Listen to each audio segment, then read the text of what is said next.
शांति।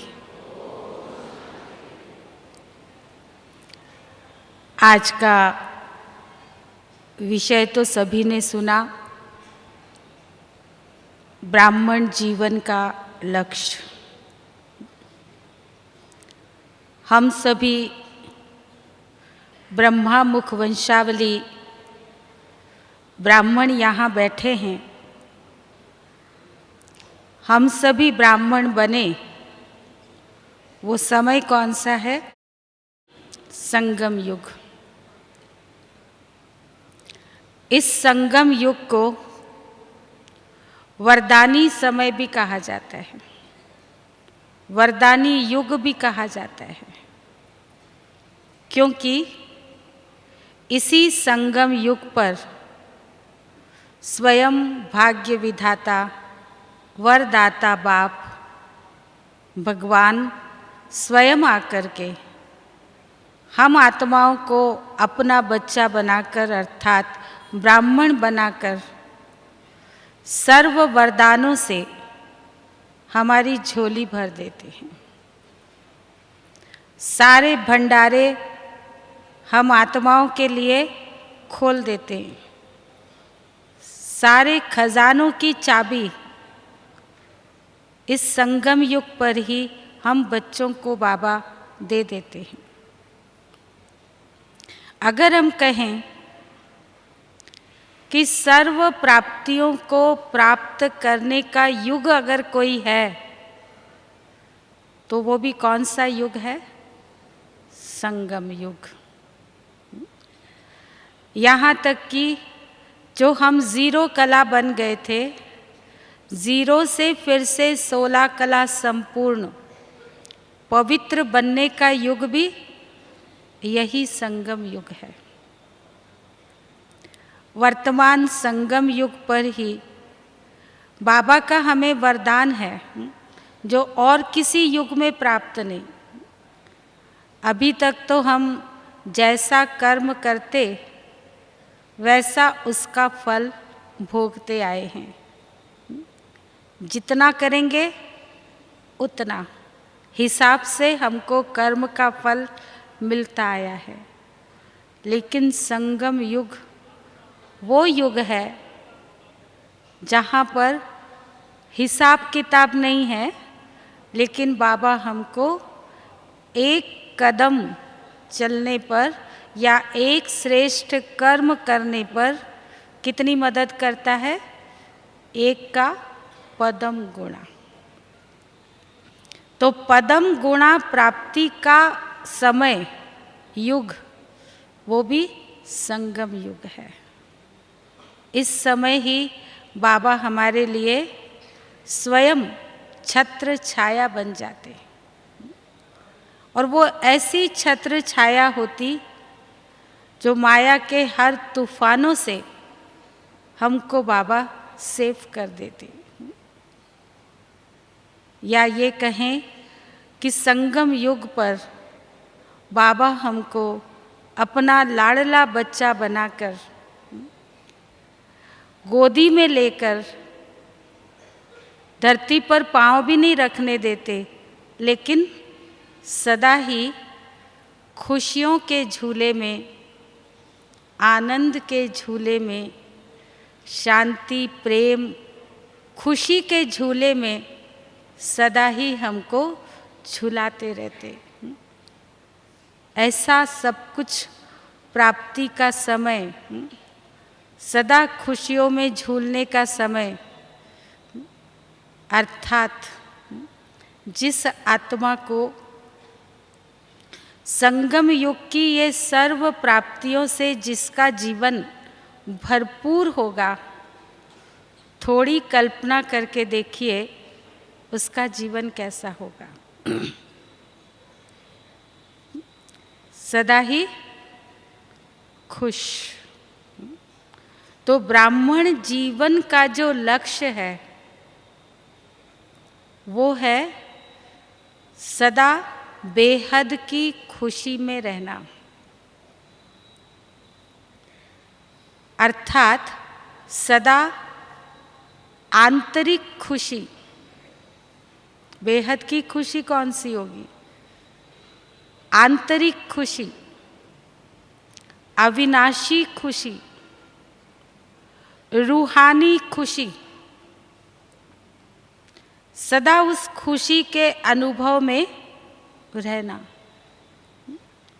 और कुछ भी हो जाए, किसी भी हालत में वो खुशी हमारी कम ना हो। ऐसे निरंतर उस खुशी का अनुभव करना, ये है वास्तव में ब्राह्मण जीवन का लक्ष्य, जिसके लिए कई बार बाबा ने हमें वाणी में कहा है कि बच्चे भले शरीर छूट जाए लेकिन खुशी नहीं जाए, चेहरे से खुशी की झलक नहीं जाए, खुशी की फलक नहीं जाए। कभी भी किसी भी परिस्थिति में हम अपने आप को खुश नसीब के बदले बदकिस्मत ना समझें। हर हाल में हम खुश नसीब, खुशी में झूलने वाले, सदा खुश, ये हमारे ब्राह्मण जीवन का लक्ष्य है।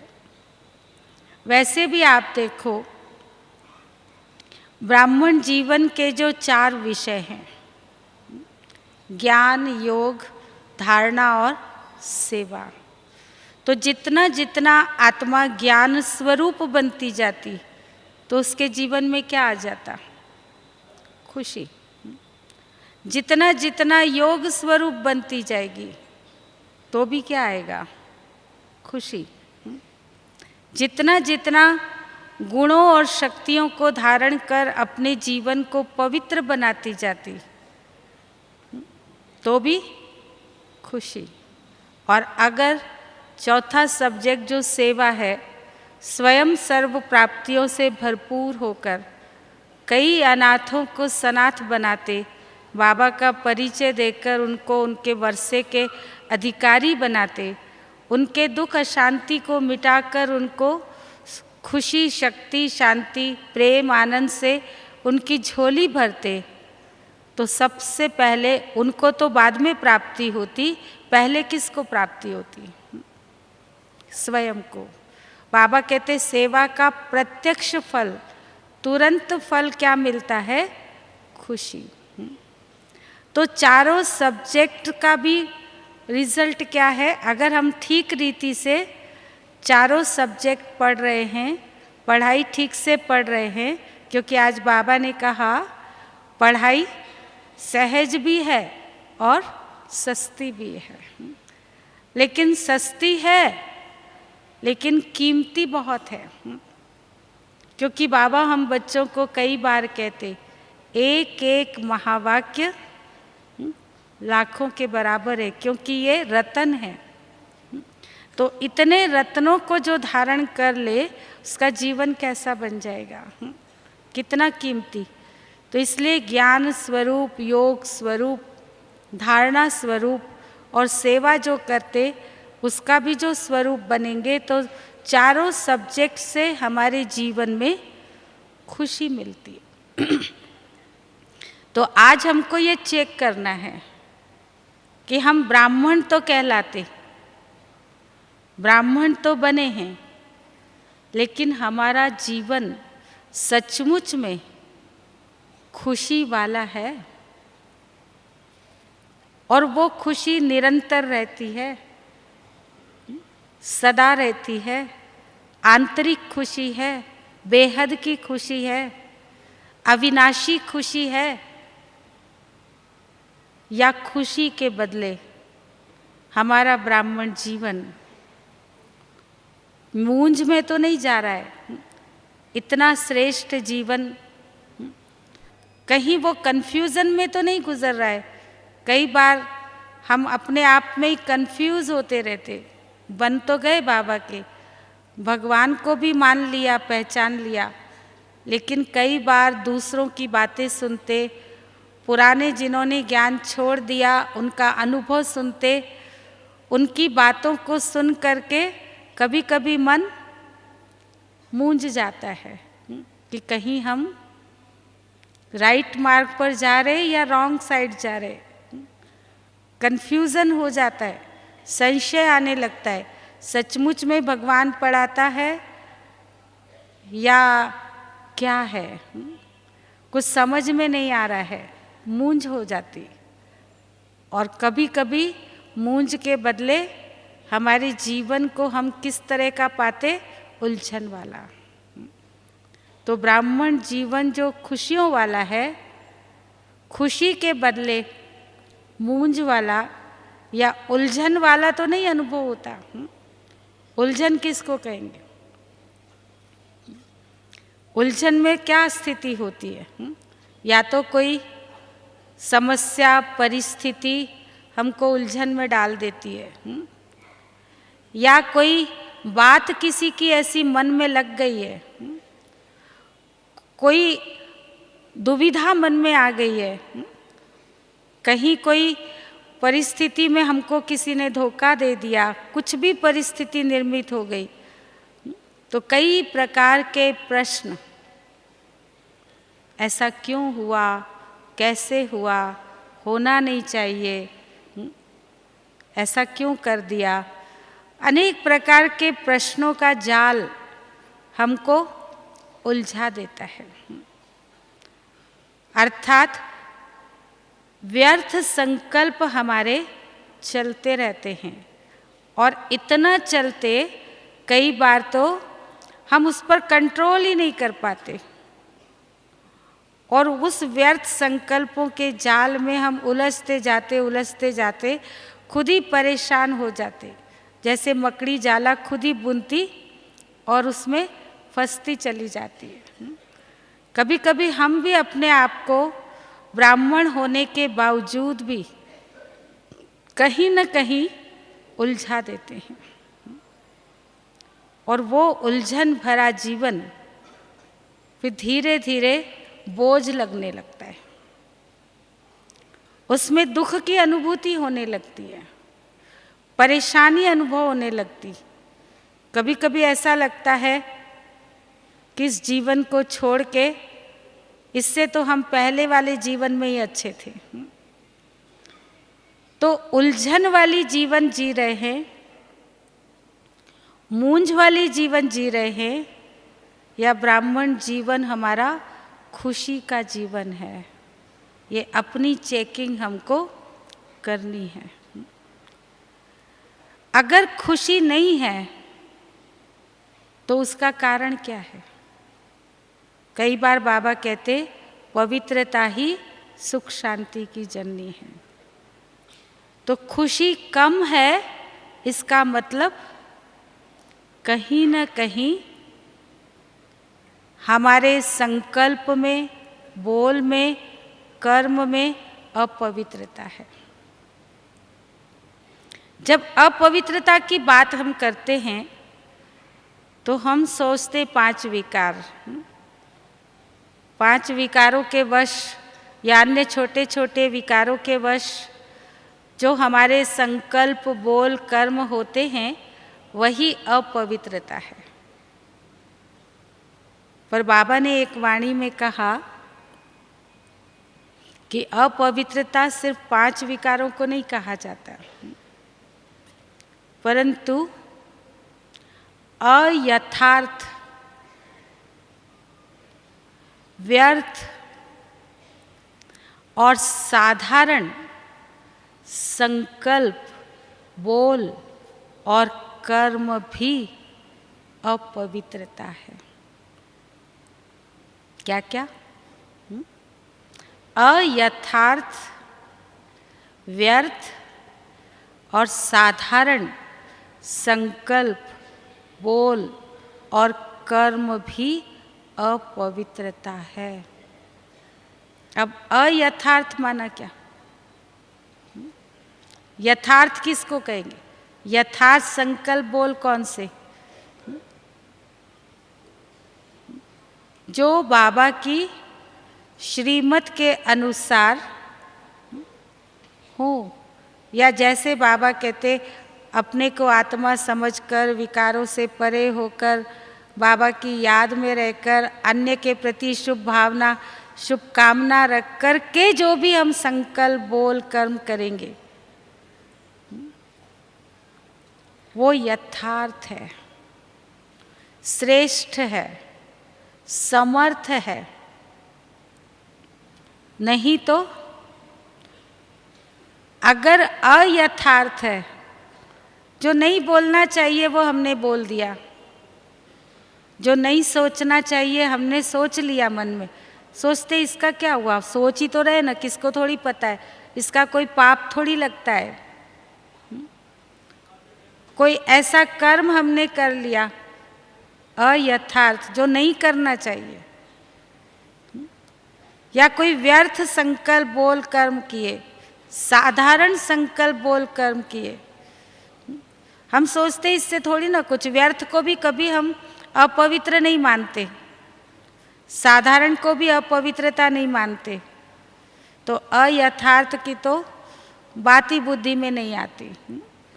लेकिन बाबा कहते अयथार्थ संकल्प बोल और कर्म, व्यर्थ और साधारण संकल्प बोल और कर्म, ये सब जब हम कर लेते हैं ना तो हमें पता नहीं चलता, लेकिन सूक्ष्म में हमने बाबा की आज्ञा की अवज्ञा कर दी। जैसे अभी कुछ दिन पहले बाबा ने कहा ईर्ष्यावश कोई संकल्प आता वो भी पाप है। और कई बार बाबा कहते व्यर्थ संकल्प चलाना भी अपवित्रता है। तो ये सब बातें अयथार्थ, किसी के प्रति अशुभ भावना रखना, किसी के लिए बुरा सोचना, बुरा बोलना, हम उसको सोचते तो कॉमन है ना, उसने हमारे साथ ऐसा किया तो हमारे मुंह से उसके लिए ऐसा निकला, ये कोई अपवित्रता थोड़ी है। लेकिन नहीं, हंसी मजाक में भी अगर हम कोई साधारण संकल्प बोल कर्म भी किसी के लिए कह देते और उसका उसको बुरा लग जाता है, वो भी अपवित्रता है। तो इसलिए बाबा हम बच्चों को कहते सारे दिन भर में अगर हमारे ऐसे अयथार्थ, व्यर्थ और साधारण संकल्प बोल और कर्म होते हैं तो हमें खुशी कैसे मिलेगी? कहीं ना कहीं हमारी खुशी जरूर गायब होगी और हम सोचते रहेंगे कि हमने तो सब ठीक किया। मोटे मोटे तौर पर अपनी चेकिंग करेंगे तो हम सोचेंगे नहीं, ऐसा तो हमने कुछ नहीं किया, लेकिन हमारी आंतरिक खुशी गायब हो जाती। फिर हम खुशी को प्राप्त करने के लिए क्या करते? ब्राह्मण जीवन है, इतना कीमती जीवन है, बाबा ने जो ऊंचा लक्ष्य दिया है उस लक्ष्य को अगर हम नहीं प्राप्त कर पा रहे, आंतरिक खुशी हमको नहीं मिल रही है, इतना हम ज्ञान योग धारणा सेवा नहीं कर पा रहे, लेकिन जो थोड़ा बहुत करते तो हम हद की चीजों के पीछे लग जाते,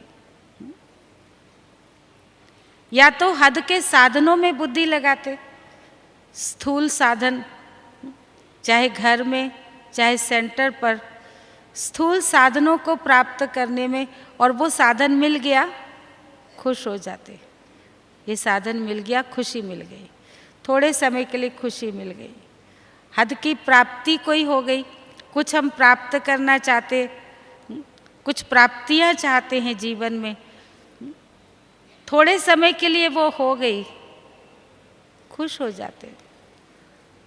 हमने कोई काम किया उसमें हमको सफलता मिल गई, खुश हो गए, और अगर असफल हो गए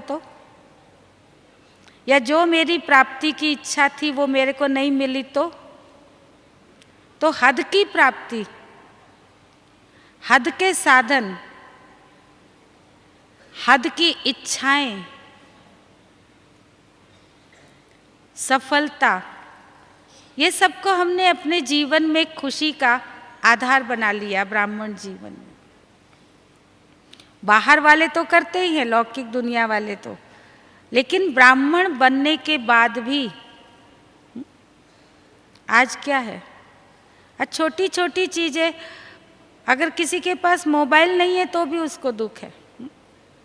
प्राप्ति छोटी सी हद की चीज़ है। तो छोटे छोटे साधन, छोटी छोटी प्राप्तियां, सफलता, छोटी छोटी सफलताएं मिलती, खुश हो जाते। खुश भले हों, लेकिन अगर असफलता मिली तो दुखी ना होवे ना। दोनों में समान स्थिति हमारी रह सके। और इसके साथ साथ जब हम सेवा करते हैं, सफलता मिलती है, तो क्या होता है? मान्यता भी मिलती है। ये बहुत अच्छा सेवाधारी है, ये बहुत अच्छी बहन है, ये बहुत अच्छा भाई है, इसने बहुत अच्छी सेवा की, नामाचार भी होता है, मान्यता भी मिलती है। तो उस समय तो खुशी होती। और अगर कभी हमसे काम बिगड़ गया, कोई काम हमको सौंपा गया, वो ठीक से नहीं हुआ, हमको किसी ने 2 शब्द बोल दिए, उस समय अच्छा किया तो अच्छा बोला, बिगाड़ दिया तो अगर बुरा बोला, वो हमको सहन नहीं होता, तुरंत खुशी गायब हो जाती है। तो ये सब खुशी, या फिर हम अपने मन को जो अच्छा लगता है, मनपसंद काम करने को मिले, मनपसंद साथी के साथ रहने को मिले, मनपसंद स्थान मिले सेवा करने के लिए, सब कुछ हमारे अनुसार हो, मेरे मन को जो अच्छा लगता है, बस यही जो अच्छा लगता है वही होना चाहिए। वही व्यक्ति के साथ में सेवा करूं, उसी स्थान पे करूं, वही मेरे मनपसंद संकल्प हो, मेरे मनपसंद प्राप्ति हो, मनपसंद सेवा हो, हर चीज़ मन के अनुसार हो। और अगर मिल गई तो हम खुश, और अगर नहीं मिली, उसके विपरीत कोई ऐसा साथी मिल गया जिसका स्वभाव संस्कार हमारे साथ मेल नहीं खाता, या संगठन में सेवा करते किसी ने हमको सहयोग नहीं दिया और उसकी वजह से हम सफल नहीं हो पाए और हमको डांट खानी पड़ी, तो क्या होगा? अंदर अंदर हम दुखी होते रहते हो, फलाने ने काम नहीं किया और मेरे को सुनना पड़ा, और हमारी खुशी गायब हो जाती। छोटी छोटी बातें हमारी खुशी को गायब कर देते। अर्थात हमने अपने ब्राह्मण जीवन का जो लक्ष्य है, ऊंचा लक्ष्य जो बाबा ने दिया, आंतरिक खुशी, रूहानी खुशी, अविनाशी खुशी का, उसके बदले लक्ष्य क्या बना लिया? हद की खुशी में खुश रहने का। अर्थात हमने जो बाबा ने हाईवे दिया, हाईवे पे चलो तो कैसे चलते? फास्ट गाड़ी चलती है, बड़ी अच्छे से चलती है, और गली कूचे में जाओ तो बहुत मेहनत लगती है, टर्निंग बहुत आएंगे, लोग बहुत मिलेंगे, टाइम भी ज़्यादा लगेगा। ऐसे ही बाबा कहते, हद की प्राप्तियों की गलियों में हम भटक जाते हैं। तो बेहद की प्राप्ति से स्वयं को वंचित कर देते, और जब वंचित हो जाते तो दुखी हो जाते, हमारी खुशी गायब हो जाती है। और जब ऐसी स्थिति होती तो आप सोचिए वो ब्राह्मण जीवन कैसा होगा। आप सब कौन से जीवन में जी रहे, अपने को चेक करते जाना। और जब ऐसी स्थिति में आ जाते तो कई बार हम क्या कहते, अपने आप को ही धोखे में रखते हैं। वो सोचते नहीं, मैं तो ठीक हूँ, मैं तो सब ठीक कर रही हूँ, लोग मेरे को समझते नहीं हैं, लोग मेरे को गलत समझते हैं, मेरे को अभी तक पहचाना नहीं है। लेकिन वास्तव में हमने अपने आप को ही ठीक से पहचाना नहीं है। हमने बाप को ही ठीक से पहचाना नहीं है, हमने बाबा की बातों को ही ठीक से समझा नहीं है, उसको कैसे यूज़ करना है, बाबा की ज्ञान की बातों को उसको ही ठीक से समझा नहीं है। और वो पुरुषार्थ करने के बदले हम अपने आप को जो है जैसे है हम तो बहुत ठीक है समझ के चलते रहते। और इसलिए जब ठीक समझ के चल रहे हैं तो कोई अगर आपको करेक्शन देगा तो अच्छा लगेगा? नहीं अच्छा लगता। किसी की करेक्शन भी हम सुनने के लिए तैयार नहीं होते। मेरे को करेक्शन देने की आवश्यकता नहीं, मेरे को समझ है, मैं सब ठीक कर रही हूँ या कर रहा हूँ, मुझे मत बताओ। तो अंदर से हम अपने आप में ऐसे बनते जाते जो किसी को सुनने को भी तैयार नहीं होते। तो हमारे अंदर कोई करेक्शन भी हो नहीं सकती, तो हम आगे कैसे बढ़ेंगे? तो हम आगे बढ़ने के बदले, ऊंची स्थिति में जाने के बदले दिन पर दिन क्या होते जाएंगे? नीचे की स्थिति में आते जाते। और फिर भगवान को क्या कहते? पुकारना शुरू करते, बाबा ये कर दो, ऐसा कर दो, ये कर दो।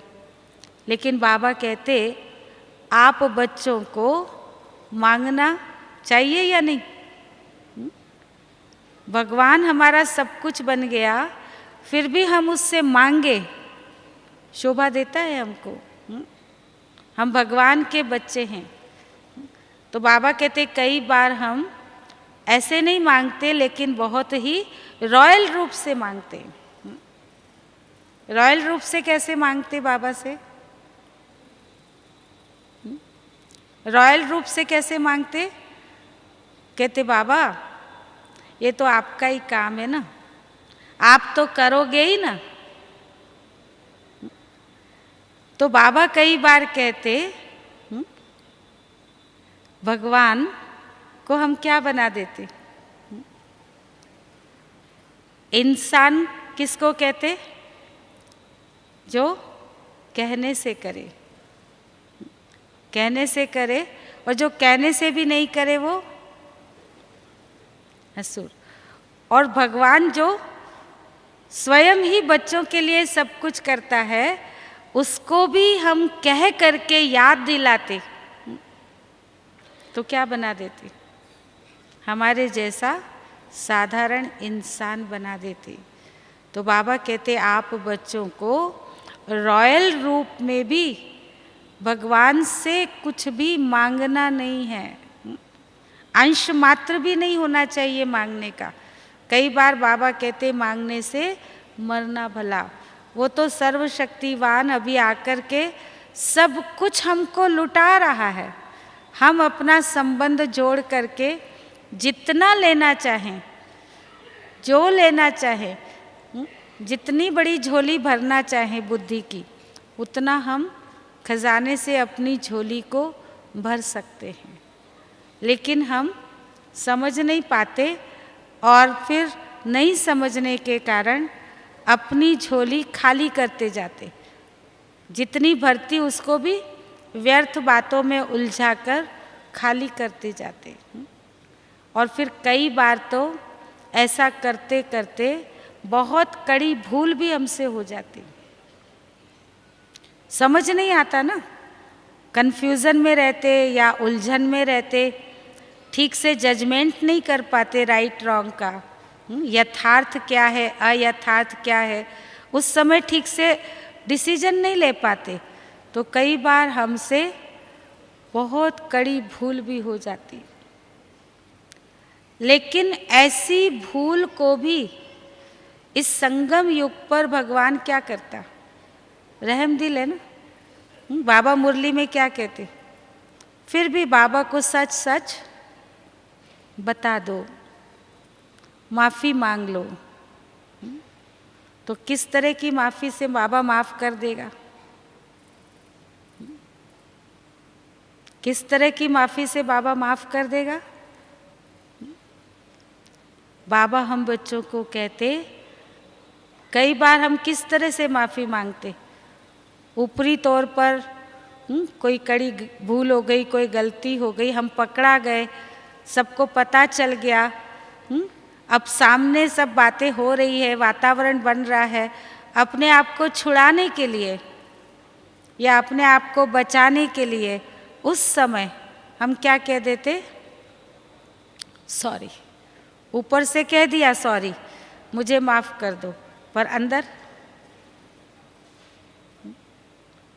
अंदर में कोई भी सॉरी महसूस ही नहीं होती, या मेरी गलती है ये भी महसूस नहीं होता, या मेरी भूल हुई है मुझे इसमें करेक्शन करना चाहिए ये भी महसूस नहीं होता। और उस समय सॉरी करते, कुछ समय बाद फिर वही भूल रिपीट कर देते। तो बाबा भी समझते हैं। बाबा कहते बच्चे असली माफ़ी क्या है? माफ़ी की विधि है महसूस करना, दिल से महसूस करना। जो दिल से महसूस करता है ना, उसके अंदर परिवर्तन आता है। जिसको महसूसता शक्ति नहीं है जिसके अंदर, वो कभी अपनी भूल को परिवर्तन नहीं कर सकता। अगर परिवर्तन नहीं हो रहा है अपने स्वभाव संस्कार में, तो उसका कारण यही है। हम करते जा रहे, सोचते भी है नहीं होना चाहिए, लेकिन फिर कहते क्या करूं, बार बार हो जाता है, नहीं चाहते भी हो जाता है। तो क्यों हो रहा है? क्योंकि हमने दिल से महसूस नहीं किया। और ऊपर से चतुराई दिखाकर अगर हम महसूस करते और ऊपर से सॉरी कर लेते, तो बाबा के सामने बाबा को भी कई बार लिख देते पत्र, पर बाबा तो त्रिकालदर्शी है ना। बाबा तो हमारे अंदर को भी जानता है ना कि ये किस विधि से माफ़ी मांग रहे, सिर्फ ऊपरी ऊपरी कर रहे या अंदर से कर रहे। तो बाबा क्या करेगा? मुस्कुराएगा, उसको छोड़ भी देगा, लेकिन दिल से उसको माफ़ नहीं करता, या उसकी माफ़ी को मंजूर नहीं करता बाबा।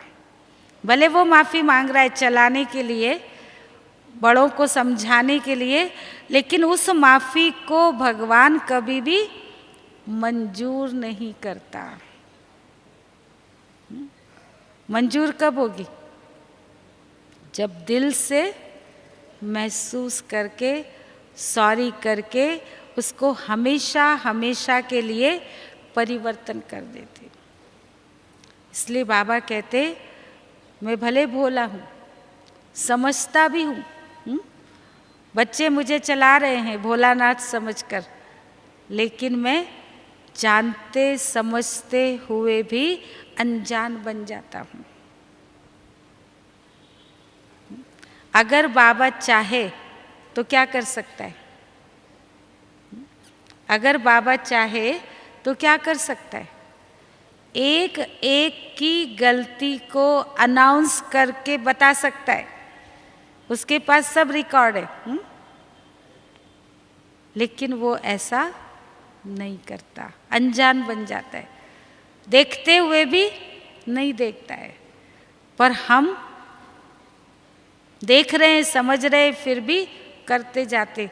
तो हम अपना कौन सा खाता बनाते जाते और कितनी सजा के भागी अपने आप को बना लेते। कितने अयथार्थ संकल्प बोल कर्म हम इस ब्राह्मण जीवन में ऐसे कर लेते। इसलिए बाबा कहते इस ब्राह्मण जीवन का जो लक्ष्य है वो प्राप्त करने के लिए हमको इन सब बातों का ध्यान रखना होगा।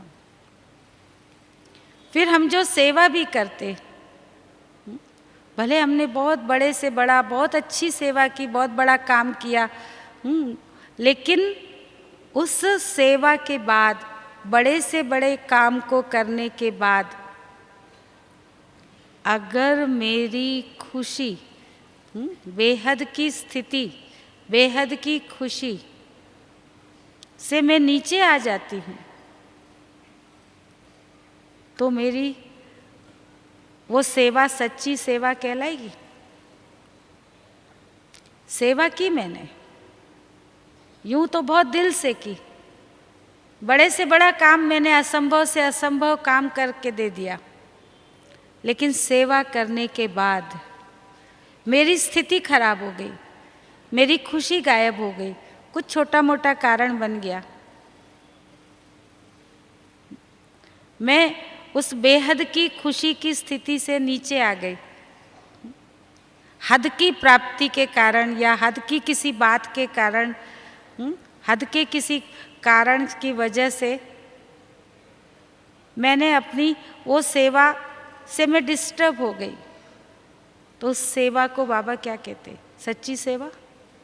आपको लग रहा है मैंने बहुत दिल से की, मैंने तो बहुत मेहनत की, मैंने तो इतना कठिन से कठिन कार्य कोई नहीं कर सकता था, वो मैंने कर दिया। और अगर ऐसा करने के बाद आपकी खुशी गायब हो गई तो वो सेवा क्या है? सच्ची सेवा? सच्ची सेवा नहीं ना, मिक्स सेवा। तो सेवा भी हमको खुशी देने वाली हो, जो भी करे। बाबा कहते अगर कभी हो जाता है आपने सेवा की, बहुत दिल से इतना किया, आपका किसी ने नाम ही नहीं लिया, आपकी किसी ने महिमा नहीं की, 2 शब्द प्यार के आपको नहीं बोले, किसी ने सारा दिन आपने काम किया, खाने पीने के लिए नहीं पूछा, नाश्ते के लिए नहीं पूछा, कई बातें हो जाती है। और ऊपर से इतना सब करने के बाद छोटी सी कोई कमी रह गई सेवा में, उसके लिए आपको डांट पड़ गई, तो आपका मन क्या हो जाता? खराब हो जाता है। लेकिन बाबा कहते ब्राह्मण जीवन में ये बातें तो आएंगी ही कि नहीं आएंगी? आएंगी ना। लेकिन मेरा क्या होना चाहिए? बाबा कई बार कहते कुछ भी करो, कितनी भी बड़ी सेवा करो, कितना भी बड़ा काम करो, अगर उससे मेरी स्थिति खराब होती है तो वो सेवा भले छोड़ दो। जिन बातों के कारण आपका दिल दुखता है उन बातों को बुद्धि से निकाल दो, उसको छोड़ दो। किसी की कोई बात से आपको कष्ट पहुंचा है, किसी ने कुछ आपके साथ किया है, उन बातों को ही छोड़ दो। कोई प्राप्ति नहीं हो पाई, उसके कारण आपको मन में बहुत पश्चाताप हो रहा है, मैंने इतना अच्छा, मेरा चांस चला गया, फलाने को चांस मिल गया, या फलाना मेरे को ऐसा मिलना चाहिए था वो नहीं मिला, ये ऐसा हुआ, कई बातें आती हैं। वो प्राप्ति भी छोड़ दो, वो बातें छोड़ दो, वो सेवा छोड़ दो जिससे आपकी अवस्था खराब होती, लेकिन अपनी खुशी को खत्म नहीं होने दो। अगर खुशी ही चली गई तो आप जो कर रहे थे वो भी नहीं कर पाएंगे। इसलिए जो आंतरिक खुशी हमारी सदा बनी रहनी चाहिए, वो कब बनी रहेगी? बाबा हमको संगम युग पर ब्राह्मण बना के सेवाधारी तो बनाते, लेकिन आप सब समझते सेवा आप कर रहे कि बाबा कर रहा है? सेवा कौन कर रहा है? बाबा तो बुद्धिवानों की बुद्धि है। निमित्त दिखता है कि हम सेवा कर रहे, हमने फलाने को ज्ञान दिया, उसका जीवन बनाया, उसको चेंज किया, उसको ये फायदा किया, उसको खुशी मिली, उसको शांति मिली। लेकिन बाबा कहते बाबा बुद्धिवानों का बुद्धि वो आत्माओं को टच करता है। निमित्त नाम आपका है, लेकिन काम कौन कर रहा है? नाम आपका है, आपने किया, सामने आप दिख रहे हो, बाबा दिखाई नहीं देता है, लेकिन काम बाबा कर रहा है। नाम बच्चों का हो रहा है। और ऐसे में अगर मुझे मैंपन आ जाता है कि मैंने किया, तो निश्चित खुशी गायब होनी है। जो मैंपन में आएगा उसकी खुशी गायब होगी ही। और जो अपने को निमित्त समझ के चलेगा, बाबा करावनहार है, मैं करनहार हूँ, मैं निमित्त हूँ, ऐसी भावना से बाबा मेरी बुद्धि को टच कर रहा है, बाबा उन आत्माओं को टच कर रहा है, बाबा उनका कल्याण कर रहा है, बाबा ने उनका जीवन बनाया। हर बात में जितना हम बाबा को साथी बनाकर साथ में लेकर सेवा करते, तो कभी हमारे मुख से ये नहीं निकलेगा मैंने किया। क्या निकलेगा? बाबा ने कराया। मैंने ये सेवा की नहीं, बाबा ने मेरे से कराई। बाबा ने ये कठिन से कठिन कार्य मेरे से करा लिया, बाबा ने मुझे मदद की। ये बार बार बाबा बाबा आएगा, न कि मैंने किया, ये बात नहीं आएगी। बाबा ने कराया। तो एक बार की घटना आपको सुनाते। आपने महाभारत की घटना सुनी होगी। एक बार्बरिक पात्र था महाभारत में, उसको मोक्ष चाहिए था। उसने मोक्ष प्राप्ति के लिए क्या करना पड़ेगा अपनी माँ से पूछा। तो माँ ने कहा कि अगर तू भगवान के हाथ से मरेगा तो तेरे को मोक्ष प्राप्त होगा। तो कहा भगवान के हाथ से कैसे मरूंगा? उसके लिए मुझे भगवान से युद्ध करना पड़ेगा, और अगर युद्ध करना है तो मुझे अपने अंदर इतनी शक्ति लानी पड़ेगी। उसने बहुत तपस्या की, बहुत शक्ति अपने अंदर धारण की। और उसको माँ ने कहा था हमेशा तुम कमज़ोर पक्ष का मदद करना। तो महाभारत युद्ध के समय वो कौरवों की तरफ मदद करता, क्योंकि कौरव कमज़ोर थे, और पांडवों की तरफ श्री कृष्ण थे। लेकिन ऐसा करने से ये पक्का था वो जिधर जाएगा उसकी विजय होगी। उसमें इतनी शक्ति थी, और उसको मोक्ष चाहिए था। तो युक्ति से भगवान ने उसकी इच्छा पूर्ण करने के लिए, उसकी इच्छा थी मैं भगवान के हाथ से मरूं, तो उसको भगवान ने युक्ति से तीर चला के मारा। और उसकी अंतिम इच्छा पूछी तो उसने कहा मुझे महाभारत युद्ध देखना है, मुझे तब तक जीवित। तो कटा सिर ही उसका एक वृक्ष पर, ऊंचे वृक्ष पर जीवित रखा गया, और उसने पूरा महाभारत युद्ध को देखा। जब महाभारत युद्ध पूरा हुआ, पांडवों की विजय हुई, तो पांडव बहुत नशे में आ गए, खुशी में आ गए, जोश में आ गए, और अपनी अपनी महिमा करने लगे। भगवान श्री कृष्ण तो जैसे लोग कहानी में बताते उनके साथ ही थे, लेकिन वो अपने अपने की, अर्जुन के तीर से ऐसा हुआ, भीम के तीर से फलाना महावीर मर गया, फलाना महारथी मर गया, बड़े उमंग उत्साह से जोश में।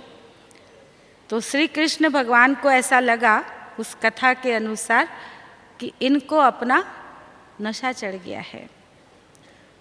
तो उन्होंने उसको बार्बरिक के बारे में बताया कि चलो ऐसे ऐसे उसको वहाँ रखा हुआ है, उसने पूरा महाभारत युद्ध देखा है, उससे हम चल के पूछते हैं कि क्या हुआ, उससे पूछते हैं। तो सभी पांडव कृष्ण के साथ वहाँ गए और उससे कहा कि देखो हम विजयी हो गए, आप बताओ किसके तीर ने किसको मारा, किसका शौर्य ज़्यादा था, किसने ज़्यादा वो किया। तो बार्बरिक हंसने लगा, जोर जोर से हंसने लगा। तो उनको लगा है तो हमारा अपमान कर रहा है। तो कहा आप हमारा अपमान कर रहे हो, हम तो विजयी होकर आए और आप हंस रहे हो। तो कहा नहीं, मैं अपमान नहीं कर रहा हूँ, मैं इसलिए हंस रहा हूँ। उसने वो दृश्य दिखाया उनको, कृष्ण को कहा आप इनको वो दृश्य दिखाओ महाभारत का कि कैसे ये तीर चलाते थे और कौन मरता था। तो जब सारा दृश्य उनको दिखाया तो उसमें उसने बार्बरिक ने बताया कि देखो आप तीर चलाते थे, लेकिन जिस पर तीर मारते थे उसकी गर्दन कट के गिरने से पहले भगवान का स्वदर्शन चक्र वहाँ चलता था, उसके द्वारा उसकी गर्दन कटती थी, आपके तीर से नहीं कटती थी। आपने सोच लिया हमने मारा उसको, हमने उसको मार गिराया, लेकिन आपने नहीं मारा। असल में किसने गिराया? स्वदर्शन चक्र भगवान का जो चला, उससे उसकी गर्दन कटी। तो उनको ये समझाया गया कि वास्तव में नाम आपका हुआ है, लेकिन काम किसने किया? भगवान ने। तो इसी प्रकार हम भी सच्चे पांडव है ना। कभी कभी अपनी सेवा का हमको भी नशा चढ़ जाता है, मैंने किया, लेकिन हमको सदा बुद्धि में रहना चाहिए कि किसने किया। नाम हमारा है, काम बाप का है। बुद्धिवानों की बुद्धि आत्माओं को टच करता है, उनका कल्याण करता है, उनका भला करता है, उनको सर्व प्राप्तियां हमारे द्वारा कराता है। आप तो निमित्त माध्यम है ना भगवान के, आपके द्वारा जिन आत्माओं को जो प्राप्ति होनी है वो कराता, लेकिन हमें सदा बुद्धि में ये रहनी चाहिए, कराने वाला करन करावनहार स्वयं भगवान है। और जब ये बात जितनी बुद्धि में रहती है तो हमारी स्थिति कैसी होगी?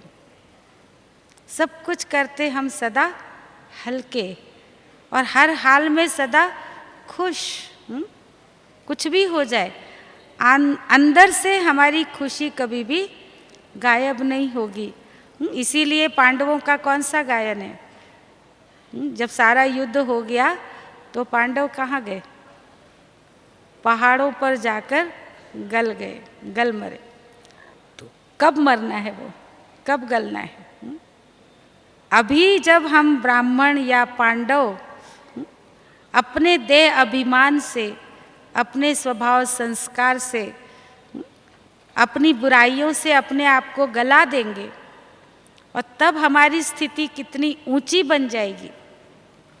और उस ऊंची स्थिति में जितना हम स्थित रहेंगे, और उस ऊंची स्थिति में स्थित होकर के जब नीचे होने वाली सारी बातों को देखेंगे, तो उस ऊंची स्थिति में आप जब गल गए तो पुरानी दुनिया के दुखों के प्रभाव से भी परे हो जाएंगे। बातें दुख की, दुनिया ही दुख की है। यहाँ पर तो हर पल कुछ न कुछ दुख देने वाली बातें होंगी, आपको दुख देने वाली बातें आएंगी, कोई ना कोई माध्यम बनेगा। लेकिन जब उस ऊंची स्थिति में पहुंच जाएंगे ना, तो उस दुख की दुनिया के प्रभाव से भी परे, दुनिया के आकर्षणों से भी परे, साधनों के हद की प्राप्तियों से भी परे, सब बातों से परे जब हम हो जाते, तो हमारा ब्राह्मण जीवन इतना ऊंची स्थिति वाला हो जाता, जो कैसी भी बातें आए, कैसी भी परिस्थिति आए, कुछ भी कारण बने, लेकिन हम सदा ही हर हाल में अपनी रूहानी खुशी, आंतरिक खुशी, अविनाशी खुशी को सदा प्राप्त करते रहते, वो हमारी कभी भी गुम नहीं होती। तो ब्राह्मण जीवन जो इतना श्रेष्ठ अनमोल जीवन हमको मिला है, भाग्य विधाता ने स्वयं हमारा भाग्य लिखा है, लेकिन उसकी कलम हमारे हाथ में है। हम जैसा चाहें वैसा अपना भाग्य अभी अपने हाथ से लिख सकते हैं। तो आप सभी अवश्य ही अपने जीवन को, ब्राह्मण जीवन को कैसा बनाएंगे? मूंझने वाला, उलझन वाली जीवन, या सदा रूहानी खुशी, आंतरिक खुशी, अविनाशी खुशी वाली जीवन? तो जरूर सभी ऐसी ही जीवन बनाएंगे कि जीवन में सदा कुछ भी होता रहे, ऊपर नीचे 50 बातें आएंगी। अभी तो बाबा कहते दुखों के पहाड़ गिरने हैं, बहुत सारी परीक्षाएं आनी हैं।